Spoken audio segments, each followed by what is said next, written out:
नमस्कार। मेरे इस YouTube चैनल पर आप सभी का हार्दिक स्वागत है, अभिनंदन है। आज मैं RDA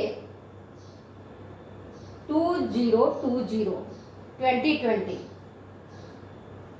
रिकमेंडेड डाइटरी अलाउंसेज 2020 के बारे में चर्चा करूंगी।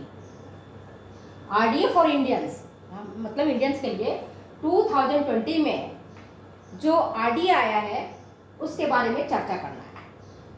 आप लोगों से मुझे जानकारी मिली है कि आप लोग को RDA में बहुत ज़्यादा कन्फ्यूजन हो रहा है। कन्फ्यूजन होना स्वाभाविक है क्योंकि परिवर्तन जो हुआ है वो 2020 में हुआ RDA में, और इस परिवर्तन के पीछे जरा सी मैं पीछे जाना चाहती हूँ, इतिहास में जाना चाहती हूँ ताकि आपको समझ में आए। समझ में आने के लिए सबसे पहले आपको जाना पड़ेगा ICMR। उस समय उसका नाम नहीं था, तब नाम था इंडियन रिसर्च फंड एसोसिएशन का। ये थी nutritional advisory committee of the Indian research fund association. इसमें एक क्वेश्चन आ सकता है आपका कि पहले ICMR का नाम क्या था।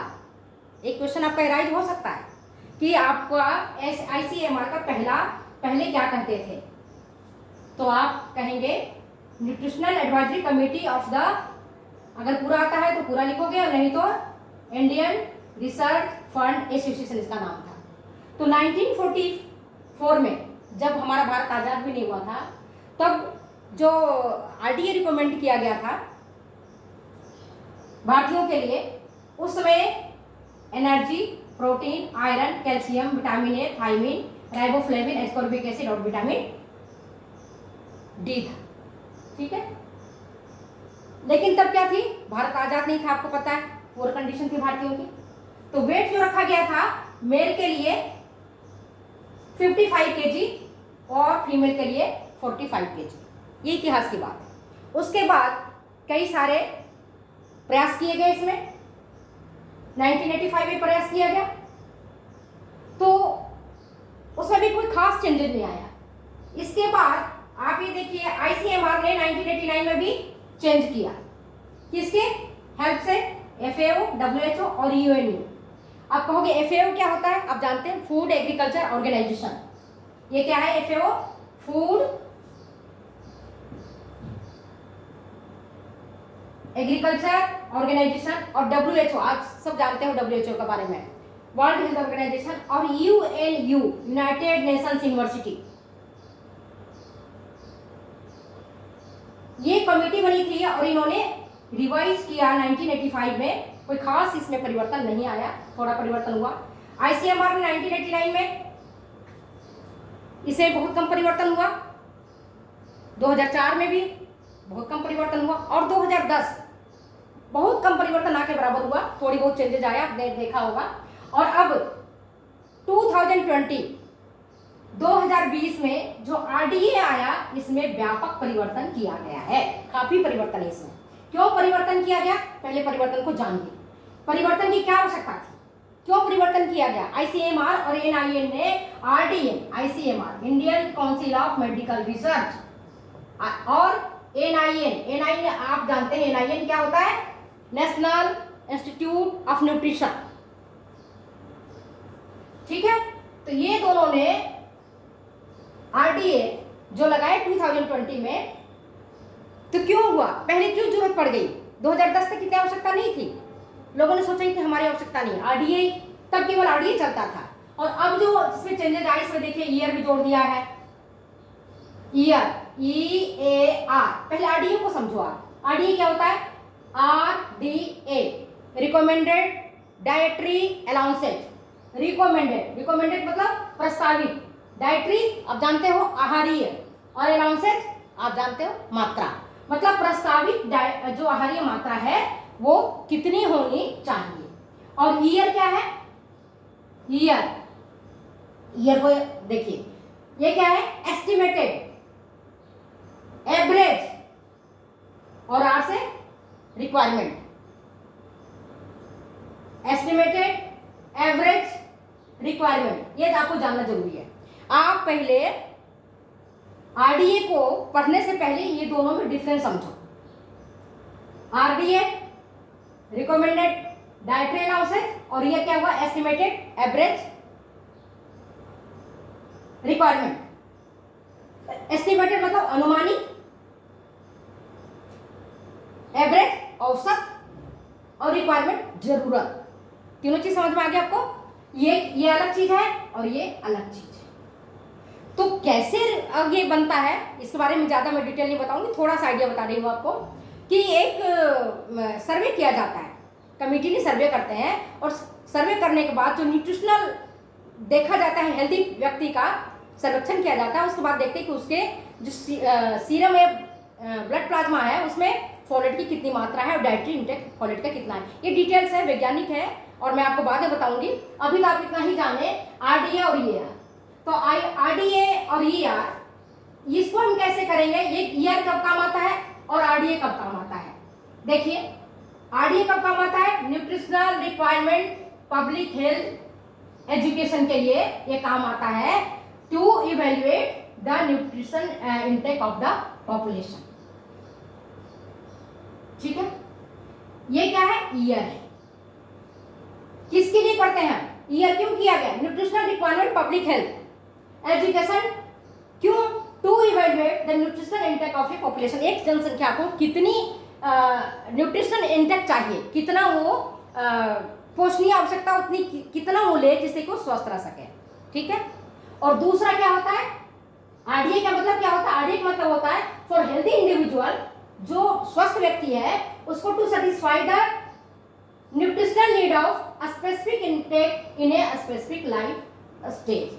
मतलब स्पेसिफिक लाइफ स्टेज का मतलब होगा कि विशेष अवस्था में, जो विशेष अवस्था जैसे आपके इन्फेंट है, चिल्ड्रेन है, एडोलेसेंट है, वीमेन है, वीमेन में भी दो हैं, लैक्टेटिंग मदर है, प्रेग्नेंट मदर है। लैक्टेटिंग मदर में भी दो स्टेज है, 0 to 6 मंथ और 6 to 12 मंथ। ठीक है, तो उसके लिए आरडीए 2020 जो पहले से भी चलता आ रहा है, आप लोग को कंफ्यूजन यही हो रहा है कि मैडम ईएआर क्या है और आरडीए क्या है। अभी जो नया चेंजेज आया है इसमें इतनी कंफ्यूजन है, इस कंफ्यूजन को कैसे हम दूर करें। तो सबसे पहले आपका कंसेप्ट क्लियर होना चाहिए, आरडीए क्या है और ईएआर क्या है। ईयर मतलब आप ऐसे मोटा मोटी याद रखो कि आपका कान है उसी को मरोड़ना है। कान हमारा कौन सा है, हमारा पॉपुलेशन है, जनसंख्या है, और उसी को न्यूट्रिशनल इंटेक सही क्वालिटी में क्वांटिटी में देना है, ताकि जो माल न्यूट्रिशन हो रहा है वो दोनों तरफ से कम हो। आरडीए से क्या हुआ, आरडीए की जरूरत पड़ गई, डबल बर्डन पड़ गया, न्यूट्रिशनल माल न्यूट्रिशन का डबल बर्डन। आप कहोगे डबल बर्डन कैसे मैडम, मैं आपको बताऊं।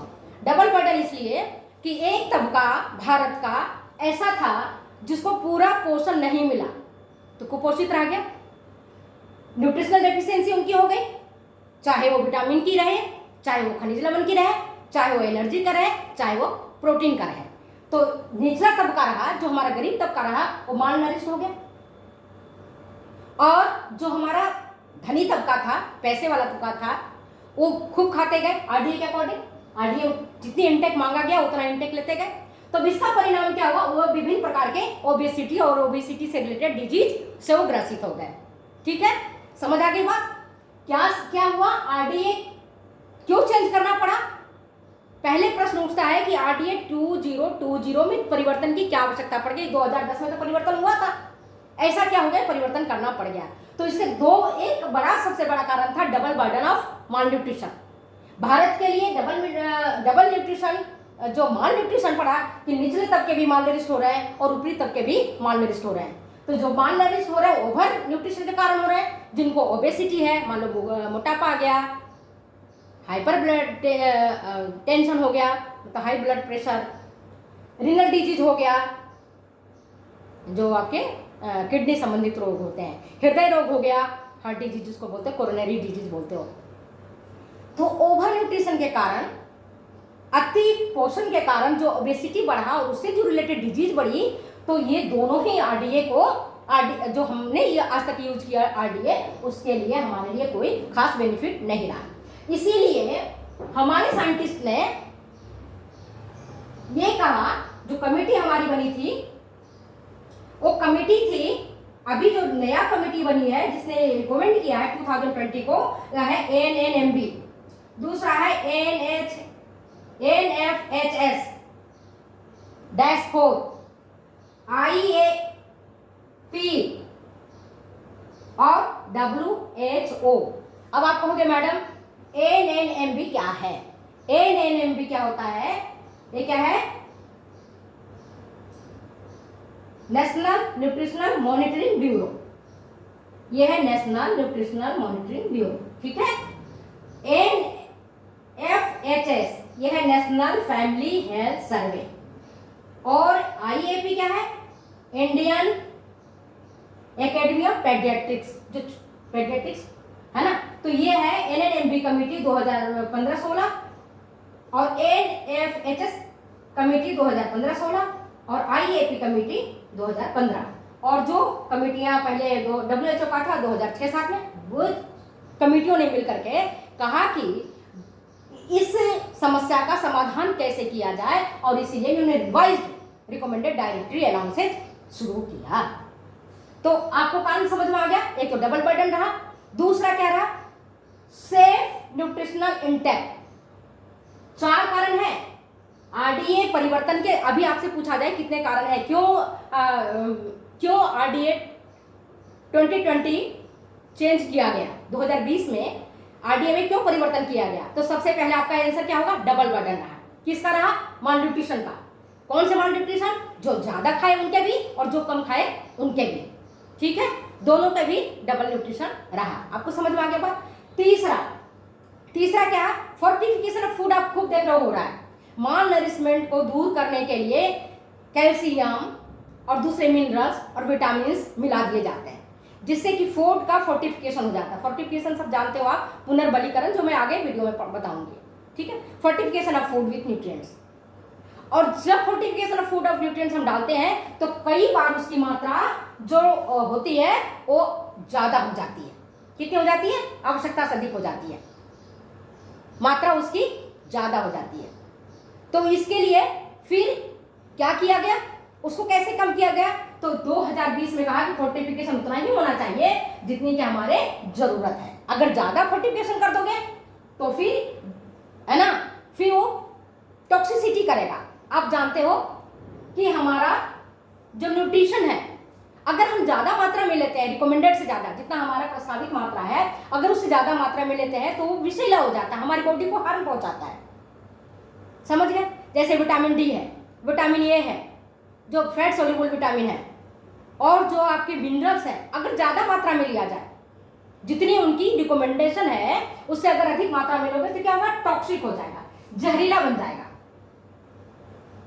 क्या हो जाएगा? वो जहरीला बन जाएगा, टॉक्सिक हो जाएगा। आप उसको, आपकी बॉडी के लिए वो विषैला हो जाएगा, आपको फायदा नहीं करेगा।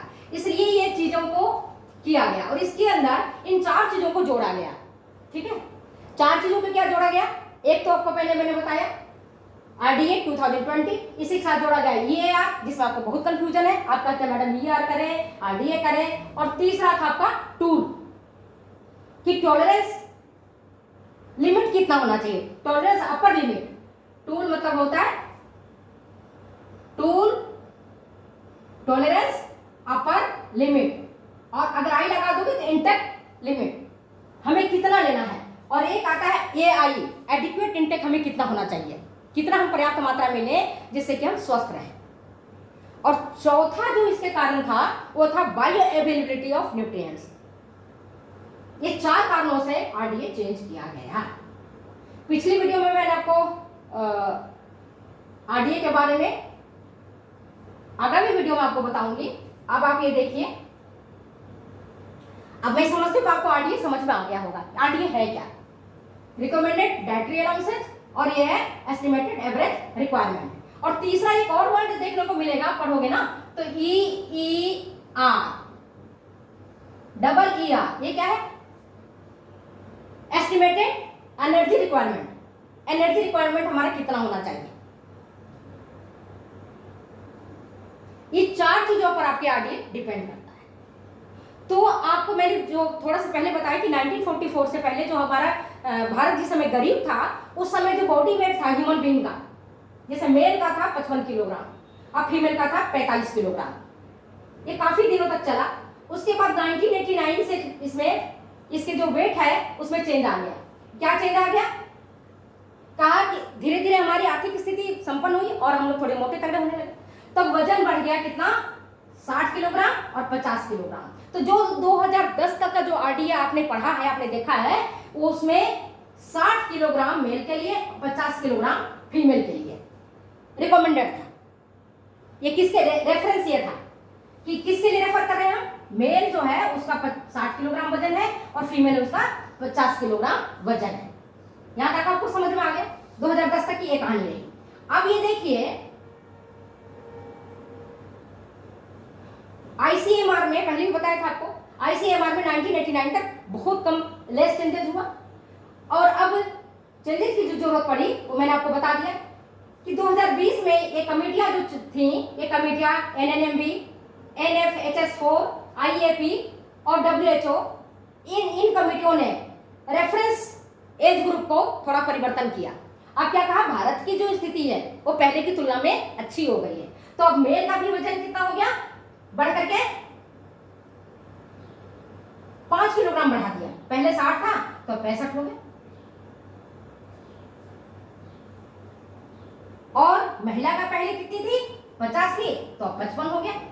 वेट में परिवर्तन हुआ। तो इस कमिटी ने जो रेफरेंस किया वो कहा कि मेल का जो वेट है वो 65 किलोग्राम और फीमेल का वेट 55 किलोग्राम के आधार पर इन्होंने ईयर और आरडीओ को कैलकुलेट किया। ठीक है। और इसमें क्या किया? BMI range, basal body mass index, BMI है, आप जानते हो, बॉडी मास इंडेक्स, इसका रेंज जो रखा वो 18.5 से लेकर के 22.9 किलोग्राम पर मीटर स्क्वायर। एज मैंने आपको बता दिया। परिवर्तन जो हुआ वो किस में परिवर्तन हुआ? पहले तो एज ग्रुप में परिवर्तन हुआ, दूसरा BMI में परिवर्तन हुआ, उसका रेंज रखा गया 18.5 से 22.9 किलोग्राम पर मीटर स्क्वायर। और एज में एक साल को घटा दिया गया। पहले क्या था हमारा? पहले जो था वो ये था 20 से लेकर के 39 तक था। ठीक है, ईयर। लेकिन जब नया रेफरेंस आया तो इस रेफरेंस में एक साल घटा करके अब 29 और 39 ईयर रखा गया। तो ये मुख्य चेंजेज आया है जो आप लोग कहते हैं मैडम 2020 में क्या चेंजेज आए हैं, इस चेंजेस के बारे में थोड़ा सा बताइए। तो देखिए ये चेंजेस आपके आए हैं। ठीक है, इतना तक समझ में आ गया। इसके बाद अब आते हैं हम मुख्य बिंदु पर। वो मुख्य बिंदु कौन सा है हमारा? वो है अपना कैलोरी। चेंजेस इन्होंने क्या किया कैलोरी में? अब तो इतनी चीज आपको समझ में आ गई होगी। तो अब आप हम देखते हैं कैलोरी के बारे में। ऊर्जा हमारी कितनी चाहिए था?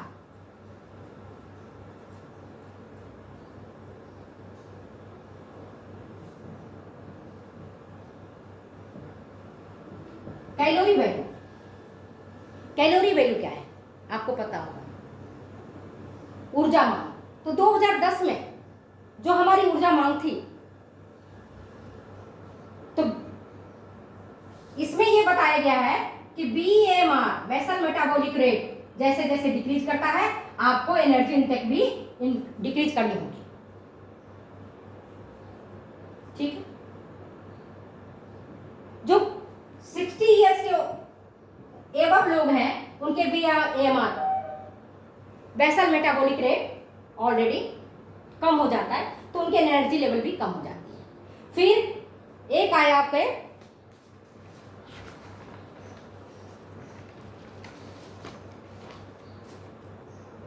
छोटे इन्फेंट्स के लिए। छोटे बच्चों को इन्फेंट बोलते हैं, आपको पहले ही बताए थे। तो जो 0 से 6 मंथ का बालक था उसको एनर्जी लेवल कितना चाहिए, एनर्जी उनको कितना चाहिए, ये किया गया 1 किलो कैलोरी पर केजी बॉडी वेट। उनकी जितना वजन है उसके अनुसार से 1 किलो कैलोरी उनको एनर्जी चाहिए। अब आप कहोगे कैसे? मान लो कि जो बच्चा छोटा सा है वो 6 महीना का होते होते आपका मान लो 5 किलोग्राम का होता है ना। 5 किलोग्राम हो गया या 5.5 किलोग्राम का हो गया या 6 किलोग्राम का हो गया, तो इसके हिसाब से वो 1 कैलोरी के हिसाब से आप मल्टीप्लाई कर दें, उतना उसको ऊर्जा की जरूरत पड़ती है per day. 1 kilo calorie per day की जरूरत पड़ती है। इसके बाद BMR के अकॉर्डिंग जो जनरल लोग रहे, एडल्ट लोग रहे, उनके 10% और मेल के लिए और 9% फीमेल के लिए रिड्यूस कर दिया गया एनर्जी लेवल। 10% मेल के लिए, 9% फीमेल के लिए एनर्जी लेवल रिड्यूस किया गया। और फिर जो बच्चे आपके 13 से 17 साल के थे, 13 से 17 साल, इसको क्या कहते हैं हम? टीन एज कहते हैं या एडोलेसेंट एज कहते हैं, टीन एज। तो इनकी ना एनर्जी लेवल को बढ़ाया गया। कैसे बढ़ाया गया एनर्जी लेवल को? क्योंकि ये फिजिकल, ये बढ़ाया गया किस लेवल पर? पाल एक टर्म है जो आपको बीच में आएगा एग्जामिनेशन में, तो आप देखिएगा पाल का मतलब क्या होता है। फिजिकल एक्टिव लेवल, वो कितना बच्चा शारीरिक रूप से सक्रिय है, इसके आधार पर उसकी बढ़ाई गई। तो एनर्जी लेवल बाकी जो है वो आपके 2010 है, उसी के अनुसार लैक्टेटिंग मदर और प्रेग्नेंट मदर में के जो जितना एनर्जी चाहिए लैक्टेशन पीरियड में, उतना ही एनर्जी उसको रखा गया।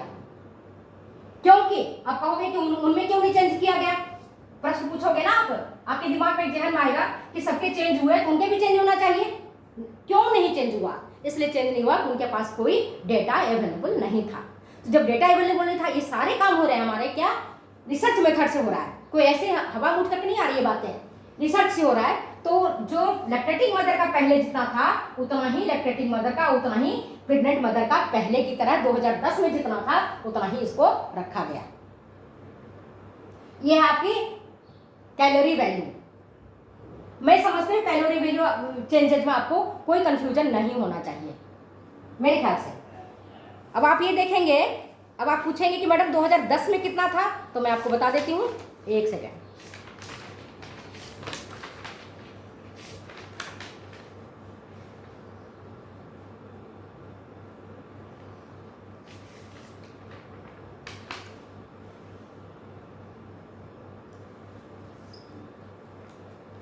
तो प्रेगनेंसी में जितनी थी पहले, उसमें प्लस पहले जितना था वो आपके 350 ही प्रेगनेंसी अवस्था में जोड़ा गया।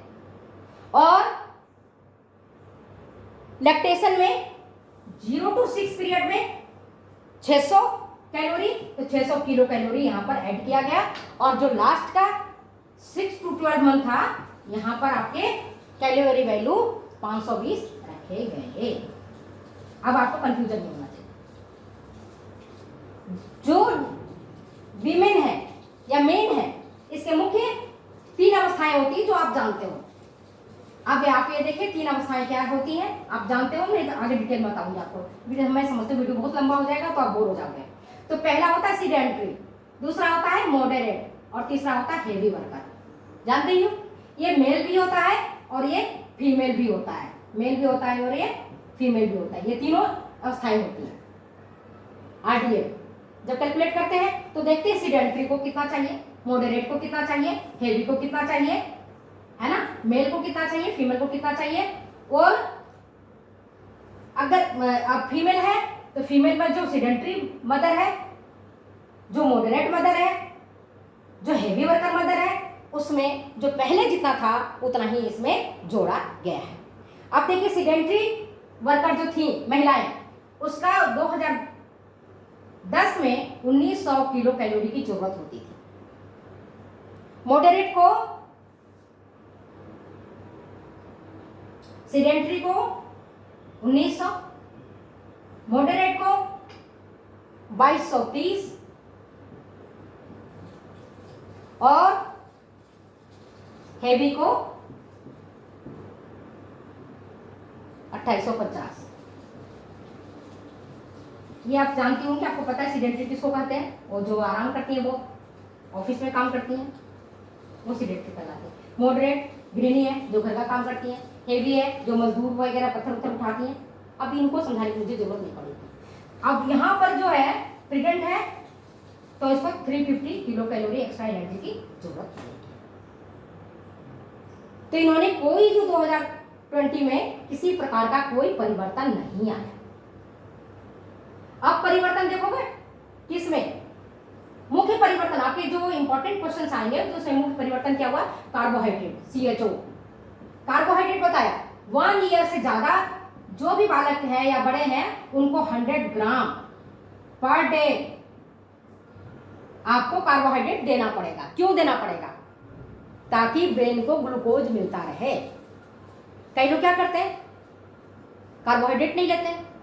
तो पहली दफा RDA में 2020 में परिवर्तन आया कि कार्बोहाइड्रेट को ऐड किया गया कि 100 ग्राम पर डे और 130 ग्राम पर डे ये ऐड किया गया। 100 to 130 ग्राम ये ईयर का है ना डाटा, और एक आपके है डाटा RDA का ऐड किया गया। इसी प्रकार से अब आप ये देखोगे फाइबर, फूड फाइबर जो हम लोग जानते हैं, कहते हैं ना आप लोग भी घर में कि सलाद खाया करो, कच्ची सब्जियां खाओ, छिलके सहित फल खाओ। तो फाइबर को भी फर्स्ट टाइम इंक्लूड किया गया। फाइबर को भी। फाइबर कितना? 40 ग्राम पर 2000 किलो कैलोरी पर। अगर 2000 किलो कैलोरी तो आपको 40 ग्राम आपको इसमें फाइबर होनी चाहिए। आ गई समझ में? तो क्या क्या परिवर्तन हुआ? देखिए परिवर्तन हो गया आपका, जोड़ा क्या गया? कार्बोहाइड्रेट, और क्या जोड़ा गया? डाइटिक फाइबर को जोड़ा गया। ये दो चीज तो जोड़े गए, और एनर्जी लेवल को रिड्यूस किया गया। BMR का बेसल मेटाबॉलिक रेट। अब कहोगे मैडम बेसल मेटाबॉलिक रेट क्या होता है? तो मैं आगामी वीडियो में बताऊंगी, या तो मैं पहले वीडियो बना चुकी हूँ तो उसमें जाकर ढूंढ के देखिएगा, और नहीं मिलेगा तो आधारीय चयापचय दर कितना होता है उसका 10% रिड्यूस किया गया मेल के लिए और 9% रिड्यूस किया गया फीमेल के लिए। और प्रोटीन में भी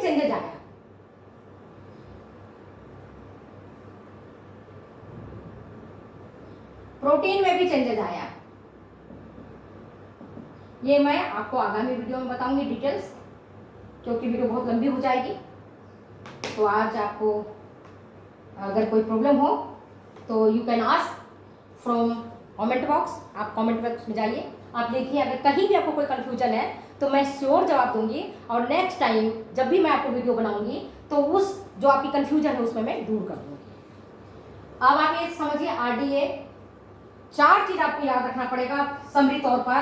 एक RDA याद करना पड़ेगा, दूसरा EAR याद करना पड़ेगा, 220 टूल याद करना पड़ेगा, डाइट क्या है एडिक्वेट इंटेक। ये 4 चीजों पर आपके ये 2020 के RDA डिपेंड कर रहा है। कई जगहों में जो भी दिल्ली यूनिवर्सिटी है वो ईयर को फॉलो कर रहा है। RDA कैसे निकालेंगे ये मैंने आपको बता दिया है। टूल टॉलरेंस अपर लिमिट कितनी है, इससे ज्यादा अगर होगा तो नुकसान करेगा। चाहे वो सोडियम ले लो, पोटेशियम ले लो, मैग्नीशियम ले लो, मैंगनीज ले लो, कॉपर ले लो, या विटामिन D ले लो, ये ले लो, कोई सा भी जैसे ही अपर लिमिट आएगा वो नुकसान करेगा। क्योंकि RDA में हम क्या लेते हैं? एक तो बल्क जो हम कैलोरी लेते हैं, दूसरा कैलोरी प्रोटीन जैसे दाल वगैरह ज्यादा मात्रा में लेते हैं। फिर क्या होता है? माइक्रो और माइक्रो दो चीजें अलग।